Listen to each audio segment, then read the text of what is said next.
CM DK Shivakumar ಅವರ ಸಂಪುಟದಲ್ಲಿ ಯಾರ ಮೇಲುಗೈ ಅನ್ನೋದು ಈಗ ಚರ್ಚೆ ಆಗ್ತಾ ಇರೋದು. ಯಾರಿಗೆ ಹಿನ್ನಡೆ ಆಗಿದೆ ಅನ್ನೋದು ಕೂಡ ಚರ್ಚೆ ಆಗ್ತಾ ಇದೆ. ನೋಡಿ, 13 ನೂತನ ಸಚಿವರಲ್ಲಿ ಸಿದ್ದರಾಮಯ್ಯ ಆಪ್ತರತೆ ಕಾರ್ಬಾರು. ಇಲ್ಲಿ 13 ಜನ ನೂತನರಾಗಿ ಆಯ್ಕೆ ಆಗಿರೋದು.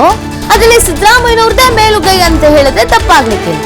ಯಾರು ಹಂಗಾದ್ರೆ ಪರಮೇಶ್ವರ್ ಅವರು ಸಿದ್ದರಾಮಯ್ಯನವರ ಪರಮಾಪ್ತ. ಕೆಜೆ ಜಾರ್ಜ್ ಅವರು ಕೂಡ ಹೌದು, ಎಂಬಿ ಪಾಟೀಲ್ ಅವರು ಹೌದು, ಕೃಷ್ಣ ಬೈರೇಗೌಡ ಅವರು ಹೌದು, ಬೈರತಿ ಸುರೇಶ್ ಅವ್ರ ಬಗ್ಗೆ ಹೇಳಂಗೆ ಇಲ್ಲ, ಸತೀಶ್ ಜಾರಕಿಹೊಳಿ ಅವರು ಕೂಡ ಹೌದು.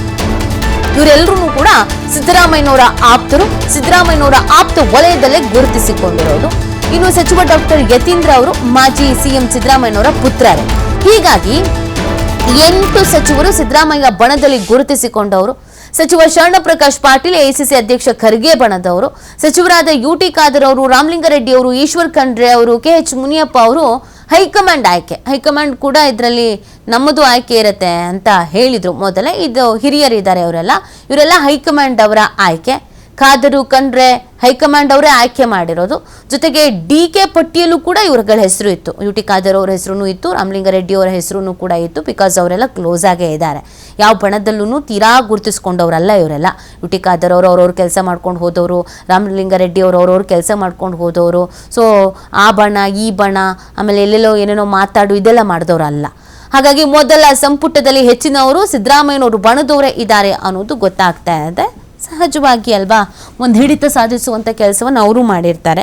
ಆಮೇಲೆ ಹೈಕಮಾಂಡ್ ನಾಯಕರು ಕೂಡ ಯೋಚಿಸಿರ್ತಾರೆ, ಅಧಿಕಾರ ಬಿಟ್ಟುಕೊಟ್ಟಿದ್ದಾರೆ, ಏನು ತೊಂದರೆ ತಾಪತ್ರಯ ಮಾಡ್ದೇನೆ, ಯಾವುದೇ ಕಿರಿಕನ್ನು ಮಾಡ್ದೇನೆ, ಆಮೇಲೆ ಅವ್ರು ಎಂಥ ನಾಯಕ ಅನ್ನೋದು ಗೊತ್ತಿದೆ, ಅವ್ರನ್ನ ಬಿಟ್ಟು ಏನು ಮಾಡಬಾರ್ದು, ಏನು ಮಾಡೋದಕ್ಕಾಗೋದೂ ಇಲ್ಲ, ಅದು ಮುಂದಿನ ದಿನಗಳಲ್ಲಿ ನಮಗೆ ಸಮಸ್ಯೆ ಆಗುತ್ತೆ ಅನ್ನೋದು ಕೂಡ ಹೈಕಮಾಂಡ್ ನಾಯಕರಿಗೆ ಗೊತ್ತಿದೆ.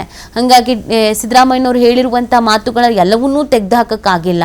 ಕೆಲವೊಂದನ್ನು ಕೇಳಲೇಬೇಕಾಗತ್ತೆ. ಅದು ಮೊದಲ ಹಂತದಲ್ಲೇ ಸಚಿವರ ಆಯ್ಕೆಯಲ್ಲಿಗೆ ಅದು ಗೊತ್ತಾಗ್ತಾ ಇದೆ, ಕ್ಲಾರಿಟಿ ಸಿಗ್ತಾ ಇದೆ. ಅದು ಸಿದ್ದರಾಮಯ್ಯನವರ ಆಪ್ತರನ್ನೇ ಹೆಚ್ಚಾಗಿ ಆಯ್ಕೆ ಮಾಡಿರೋದ್ರಿಂದ ಅವ್ರಿಗೈ ಮೇಲುಗೈ ಆಗಿದೆ ಅನ್ನೋದು ಗೊತ್ತಾಗ್ತಾ ಇದೆ. 8 ಸಚಿವರು ಸಿದ್ದರಾಮಯ್ಯ ಬಣದಲ್ಲಿ ಗುರುತಿಸಿಕೊಂಡವ್ರೆ. ಆಯ್ಕೆ ಆಗಿರೋದು 13ರಲ್ಲಿ 8 ಕೂಡ ಅವ್ರ ಕಡೆಯವರೇ. ಇನ್ನೂ ಒಂದು ಲೀಸ್ಟ್ ಬರೋಕ್ಕುಂಟು. ಅದರಲ್ಲಿ ಇನ್ಯಾರ ಕಡೆಯವರು ಹೆಚ್ಚಿನದಾಗಿರ್ತಾರೆ ಅನ್ನೋದು ಕೂಡ ಇಂಪಾರ್ಟೆಂಟ್ ಆಗುತ್ತೆ. ಒನ್ ಸೈಡ್ ಭಾರ ಜಾಸ್ತಿ ಆಗಬಾರ್ದು ಅಂತಲೇ ಲೆಕ್ಕಾಚಾರ ಹಾಕ್ಕೊಂಡೇ ಇರೋದು ಹೈಕಮಾಂಡ್ ನಾಯಕರು. ಒನ್ ಸೈಡೆಡ್ ಆಗ್ಬಿಡ್ತು ಅಂತ ಅಂದಾಗ ಇವತ್ತೆಲ್ಲ ನಾಳೆ ಅದು ಸಮಸ್ಯೆ ಆಗತ್ತೆ ಅಂತ. ಅದಕ್ಕೆ ಹೈಕಮಾಂಡ್ ಅವರು ನಾವು ಕೆಲವರನ್ನ ಆಯ್ಕೆ ಮಾಡ್ತೀವಿ ಅಂತ ಹೇಳಿದರು. ಅಂದರೆ ಅವರುಗಳು ಎಲ್ಲೂ ಗುರುತಿಸ್ಕೊಂಡಿರಬಾರ್ದು, ಮತ್ತು ಈ ಸಂಪುಟ ಅನ್ನೋದು ಬ್ಯಾಲೆನ್ಸ್ಡ್ ಆಗಿರಬೇಕು ಅಂತ. ನೋಡೋಣ 2ನೇ ಪಟ್ಟಿಯಲ್ಲಿ ಯಾರ್ಯಾರಿಗೆ ಅವಕಾಶ ಕೊಡ್ತಾರೆ ಅಂತ. ಆದರೆ ಮೊದಲ ಪಟ್ಟಿಯಲ್ಲಂತೂ ಸಿದ್ದರಾಮಯ್ಯನವರು ಆಪ್ತರದ್ದೇ ಮೇಲುಗೈ ಇದೆ.